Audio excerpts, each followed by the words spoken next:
Oh, I'm like 50 shades of beige right now. It has been 2 years since I quit all social media.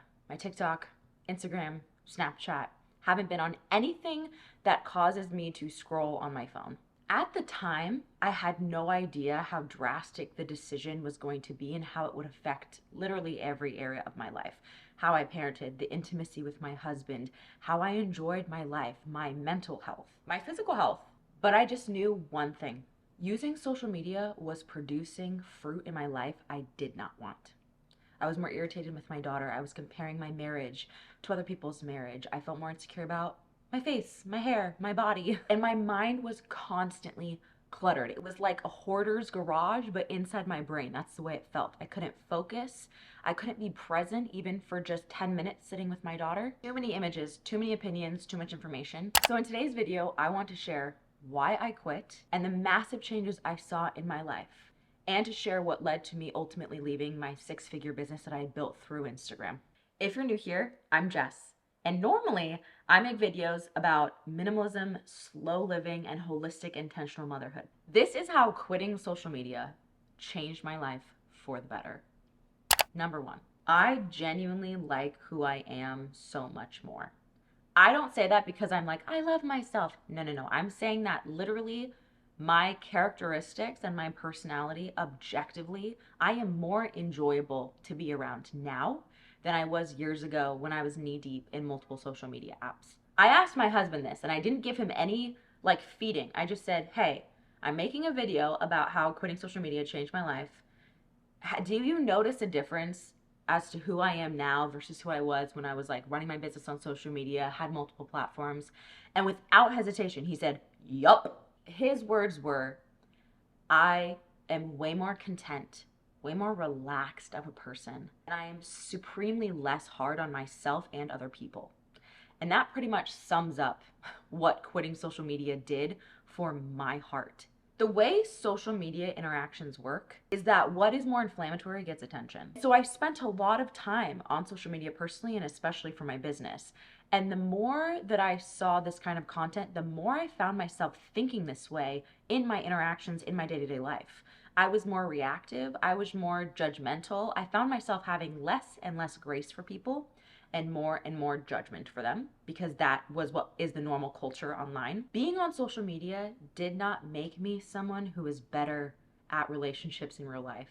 It did not make me more social. It did not make me a better friend or a better wife. The other day I went to a friend's house and our kids were having a play day, and it was just like a relaxing nothing day. I mean, my friends and I, we didn't even talk about anything deep or earth shattering. We didn't even necessarily sit there and encourage each other's hearts. We talked about nothing, and our kids played, and we had all been kind of having a hard week. Moms know those days. And it was just so nice to sit with them, to just be with them. And I left feeling refreshed. I left feeling like after a hard week, that was really refreshing for me to be around my friends. And I realized in that moment, I had this thought: I never felt like that when I got off of social media.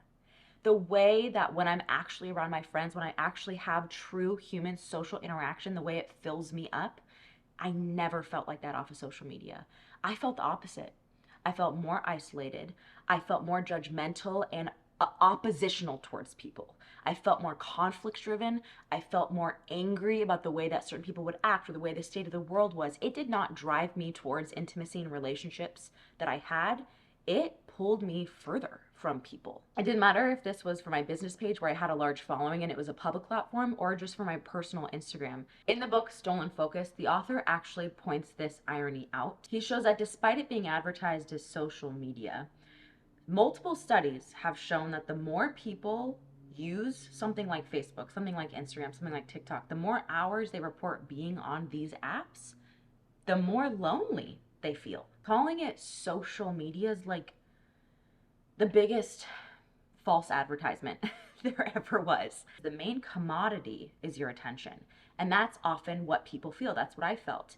They had my attention. Instagram, TikTok, it had my attention. Even when I wasn't on it, I was thinking about something I saw. I was thinking about what this person said. When I was with my child, when I was with my spouse, I didn't want to be thinking about it. I didn't want to feel like I was impulsively checking my phone, and yet here I was, doing it. I had to start thinking about my attention as a resource, like money, that I was spending. And I had a finite number on it. And this really shifted for me. I'd say that there was a huge shift that happened to me when I became a mom. I started to care a lot more because prior to that, I knew that social media was affecting my life. I knew it wasn't ideal. When I had my baby, I realized that there was so much more at stake on where I spent that resource of my attention. And I know that so many moms can agree, like, we want to be present and focused moms. We want to be able to enjoy our time with our children. Being on social media, even when I wasn't on the apps, was making that more difficult for me. And that was a huge red flag and a big reason why I said, I don't think that I can afford to waste my most valuable resource on this. Not to mention that when I deleted those apps, that void that comes, that boredom, that ended up making space for hobbies.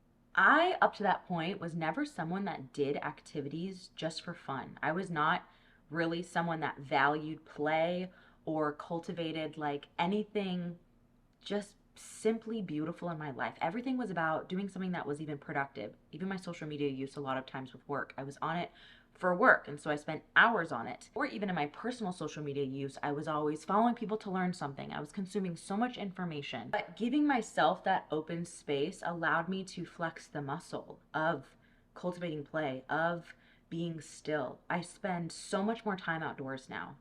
My health has gotten better, literally from not just less time on a screen, but spending time outdoors, less feeling like I was stressed and in survival mode from the flitting of the images and the high fast pace of social media.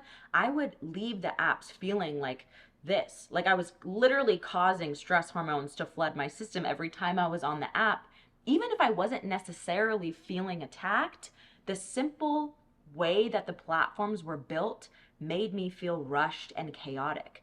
And letting that go out of my life has literally led to a healthier nervous system, which has led to a healthier life. I have more time to sit with my thoughts, more time to spend with the Lord. It was so convicting for me to say things like, especially after I became a mom, I don't really have time to like read my Bible or like have quiet time anymore, but I could find time to be on social media. No. What? I had the resource of time and attention. I was squandering it. Number 2, quitting social media made me a better mom. I cannot even express all the ways that getting rid of my social media apps made motherhood more enjoyable for me. Just like selfishly, literally made me enjoy being a mom more. But I know that it made me a more present, patient, and overall better mom. And this was because of various reasons. One was that I stopped feeling interrupted by her. Because when my attention was constantly elsewhere, which obviously, even though now I'm not on social media, I still feel that I'm human, right? It's tempting. We can be distracted. Our mind can get lost in thoughts. I'm by no means saying that I don't experience that now. But the apps literally trained my brain to always be elsewhere. Literally, it was like I was always thinking about something I saw. I was feeling guilty about another post I saw because I don't do that with my kid, and am I not a good mom? Or this food that was supposed to be really bad for me, but I've been eating it this whole time, or this conflict, this tragic world event. My mind was always thinking about other things. And so I was always like over here. And when my daughter would come up to me or when I was with her, but I wasn't really with her, her presence was like like an interruption to my own world because that's where I was. But the thing is that kids, their interruption is literally just them sharing their life with you. Kids interrupt. That's their job. That's all they do. She wants to show me a snail. She wants to talk to me. She wants me to pretend to be this character. And when she was little, of course, she wanted to hug me. She wanted me to look at her. She wanted me to look at her learning to walk, learning to crawl.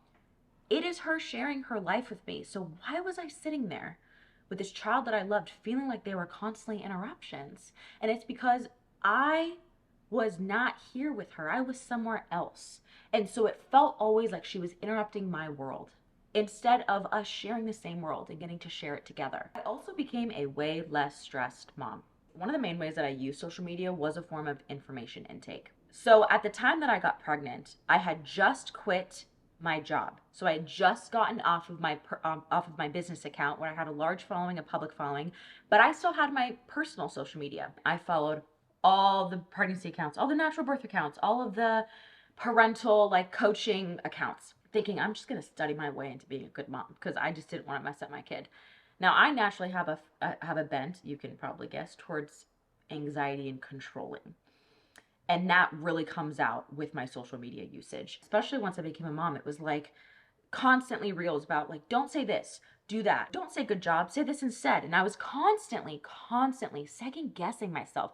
Do I say this or do I say that? How do I discipline in this scenario? Is this going to instill perfectionism? Like what am I supposed to do in this scenario? I completely cut myself off from my intuition. And even though in isolation, this is nothing to say anything about those accounts, those were all created to help parents, right? In isolation, those could have been really helpful things, but simply because of the way that I was consuming that information, it was doing the opposite. It was not helping me. It was causing me to be more stressed, be really hard on myself, overthink, and do the same thing to my husband. My husband felt like I was constantly evaluating his parent skills, like he could never say the right thing because that's how I felt. And so I was projecting that onto both of us. People feel this way with health. You know, you follow all these health accounts because you want them to help you become healthier. You want to glean wisdom from them, but a lot of times what people ended up saying to me was, this is just making me more stressed out. I feel like I can't eat anything. Everything I'm doing is wrong. Avoid this, don't do that. There was a huge discrepancy with like, I thought that this would produce something in my life, and here's what it was actually producing in my life. And I think that that's the case for like a lot of people on social media. Now that I'm not on social media and I'm not constantly second guessing myself, I feel a lot more relaxed. I understand I make mistakes as mom. I have days of mom guilt and shame, just like literally everyone else. But I don't feel like it is as much of an erratic, rushed, hyper stressed process. My husband and I are more unified. We make mistakes, we learn, we reevaluate if something we're doing is working or not. It feels so much more like what it's supposed to be, and not this massively stressful, cutthroat, fear based thing. And the last way that it made me a better mom is really simple. My husband and I want to raise her differently. I feel very passionately about not letting her have a phone that's a smartphone until she's much older, not giving her access to social media when she's a kid. I want to set an example of what a healthy relationship with technology looks like. And so just by my husband and I wanting to create a different environment for our kids, we kind of have to live that out. The next way that it radically changed my life for the better was it really improved my marriage. More contentment with our marriage and with him, and like more grace towards him, because I wasn't constantly comparing him to things I saw on social media about what we should be doing, and he doesn't even know because he's not in my head, he's not in my feed, but I'm thinking, oh, he's doing this wrong, or I'm seeing other people's marriages, other people's presentation of their marriage, and comparing ours to them. So much comparison, so much harshness, so much we should be better, you should do better, that suffocates the intimacy and the grace in a marriage. We have better intimacy, physical, emotional, mental, because one of the hardest things about being on social media so much for me is that it took up so much mental space. And so my mind felt distracted so much of the time, which means that when my husband and I had alone time, I had like hurdles to get over to try to like really be there with him, because my mind was so tempted to like flip through the millions of images that I saw, the videos or the comments that I had to wade through, whatever it was. It's so much information to sift through, and it made my brain flighty, which is really hard to be present with your loved ones when you feel flighty all the time. And it's really hard to have good intimacy when you're not physically present and like in your body. And so I just feel like we've grown so much more in like contentment, and I've grown so much more in contentment in my marriage and just enjoying time with him. I feel more relaxed. I feel more receptive to him. Probably the most surprising way it changed my life, which I touched on a little bit before, was simply how I see and view other people. I am way more gracious and less judgmental. I find myself, without trying even, realizing like I'm seeing more of other people's, like where they could be coming from, and being in general way less reactive. I'm not perfect at this, please don't hear that. I'm just way less than I used to be, because I used to be easily offended, very conflict driven. I struggled with being judgmental, and then take that I struggled with that being on social media made me more conflict driven It made me more judgmental. It was definitely making me more offended and angry. And then I have these apps where I could choose to put something out into the world without really needing to hold myself accountable, to really needing to stop and think about it. Instagram, I press a button and I'm in the heat of the moment. I want to talk about, I want to weigh in on this, I want to repost this, whatever I want to do, hit a button, record, and add a story. I don't have to stop and ask myself, is this worth saying? Is this the wisest way to approach this issue? Is this the most gracious way to present this information? Is this adding to peace and clarity, or is this causing more fear and inflammation? I didn't have to stop and think about that. Now, a better person than me would have done that themselves. So 1,000% that was from a lack of self-control. But with how accessible it was to just react and then continue to put that content out into the world, I found myself contributing more to a culture of social media I did not want to be a part of. And that was very convicting for me. It's actually one of the reasons why I personally love YouTube. I know people feel that YouTube is kind of like a social media platform. It's not on my phone. I don't treat it like that. I spend very little time on that platform. Each person their own. I don't scroll, like nothing like that I engage with it. But one of my favorite things about it, I spend hours editing a video, which means I have multiple stop blocks to really ask myself, do I want to put this out into the world? Like, is this something wise and gracious that I want to like contribute to peace and clarity? And it forces me to be more slow to speak and quick to listen, like in the way that I'm putting things out into the world. When I was producing content for Instagram and TikTok, I did not have that. I did not have that. I did not have enough self-control to do that for myself. And it was way too easy to use the platforms to speak without really thinking and then regretting it later after already thousands of people had seen it. I know I'm going to think of so many more things. There are so many truly actually more things that I saw change and drastically improve my life from not being on social media anymore that I can't even say now because the video is already too long. But the truth is that I'm not going back. This was a decisive opting out of something that was stealing from my life, and that was creating fruit in my life that was antithetical to my values and what I wanted to see. And if you're someone that's like, that's all well and good, but you have a business on Instagram, you have a business through TikTok, that's where like your income is from, I want to share something. I want to take a few minutes and share my story, why I ended up leaving my business on Instagram. That was actually my first entryway into quitting social media. You would have thought it would be the other way around, that I would quit social and I would keep my business and then finally whatever. No, I ended up dissolving my LLC, dissolving my business after 4 years of running a business primarily through Instagram, where I did bookings and where I connected with clients, where I sold my services. And at the time that I quit, I had built it over the years to a 6-figure business. And so a lot of people thought I was insane to leave it. And I want to share a little bit about why I did and how that was even feasible for me to. Not that this is prescriptive, but I just want to share this story. So from 2017 to the end of 2020, I had built my online business, and 2020 hit, and we all know many of the things that happened in 2020, and there was something that had already been brewing on how I was feeling on social media. It took just a high hit. I felt stressed every time I was going on for work. I felt more and more that the circles I was in, that the content I was producing, that the way I was feeling, even just the way that social media was less and less of the way that I wanted to live my life. It was more conflict driven. It was more inflammatory. It was more toxic. It was ugly. It was just ugly, if I'm being honest. I told my husband, like, I feel like more and more that I want to leave this and I want to do something else.